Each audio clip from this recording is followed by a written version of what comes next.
பஸ்ஸுக்கு 3 வழி வேண்டும். ஏற்கனவே 4 கதவு இருக்குது. அது 4 கதவு 3 கதவு ஆகிட்டு சென்டராக ஏறுற மாதிரியும் இந்த பக்கம் அந்த பக்கம் இறங்குற மாதிரியும்.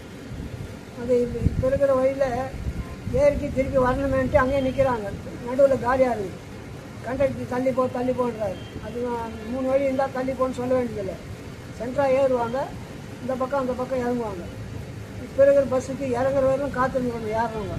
அதெல்லாம் அந்த தொந்தரவுலாம் இல்லாத 3 வழி வச்சா சென்டராக ஏறணும், இந்த பக்கம் அந்த பக்கம் இறங்கணும். அது ஏற்கனவே இருக்கிறது உள்ளே போயிட்டா திரும்பி வரணுமேன்ட்டு அங்கேயே நிற்கிறாங்க. இந்த பக்கம் அந்த பக்கம் நடுவில் காலியாக இருக்குது. தள்ளி போன்னு சொல்கிறார் டிரைவர் கண்டக்டர். அந்த தள்ளி போன வேலையே இல்லை. நடுவில் ஏறினா இந்த பக்கம் அந்த பக்கம் இறங்கிட்டா தொந்தரவு இல்லை.